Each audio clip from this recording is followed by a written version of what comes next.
Today, I'm going to go over some events that took place in Sicily. I know a lot of viewers only want to hear of modern times, but I'll repeat myself. In order to understand the present, you have to be a student of history. Rosario Riccobono, boss of Pantana Mondello, was initially an ally to his fellow Palermo bosses. However, in time that would change, and I'll get into that. We all know Totorina and the Corleonesi made a move for power by taking out the Palermo bosses, which under normal circumstances would have included Riccobono, as Pantana Mondello is part of Palermo. In addition, Riccobono was a key player on the commission.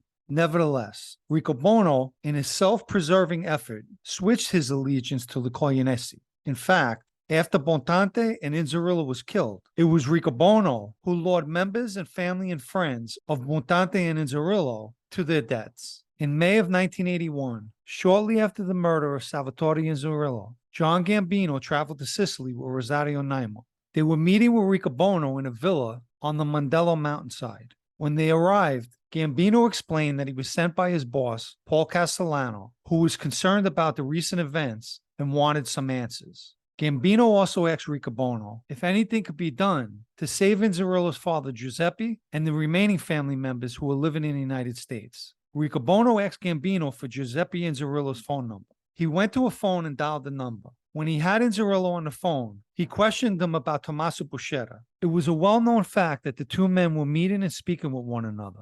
Giuseppe Inzerillo fully understood the question he was being asked, and that the lives of his children and himself depended on his answer. He confirmed that he sometimes met and spoke with Massino, as he referred to him, but he said lately he'd become cautious and stopped showing up. Riccobono accepted his answer.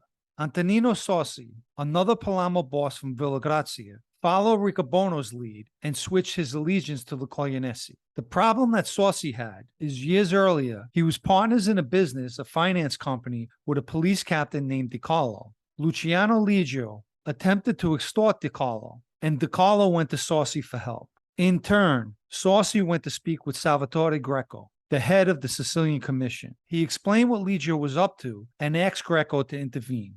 Greco set up a meeting with Ligio and suggested that he stop what he's doing because Sossi was a partner in the business. According to the testimony of Tommaso Buscetta, supposedly, Ligio was furious because he felt, in essence, Sossi was protecting a member of law enforcement. He also felt that since Di Carlo was from Corleone, he could do what he pleased with him.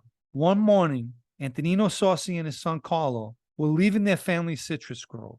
Carlo was driving, and when they reached a crossroad near a farmland, their car was hit by revolver and shotgun blast, killing both of them.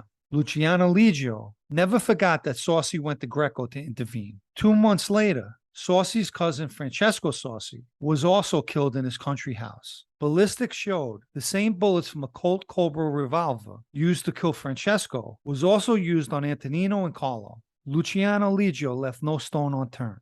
According to Salvatore Contorno, after the Sossi murders, he was in a meeting on Guglielmo Teresi's rural estate. Also in attendance were Giuseppe Di Franco, Angelo and Salvatore Federico, and Emanuele D'Agostino. Teresi told the men to follow him to meet the new boss, Giambattista Polaro, who the Corleonesi inserted to replace Antonino Sossi. They would be meeting on the former estate that belonged to Sossi, but Contorno and D'Agostino, feeling it was a trap, declined to go. Contorno testified that after that day, the other men were never seen again, including Teresi. Supposedly, 10 members of the Corleonesi were waiting to kill them.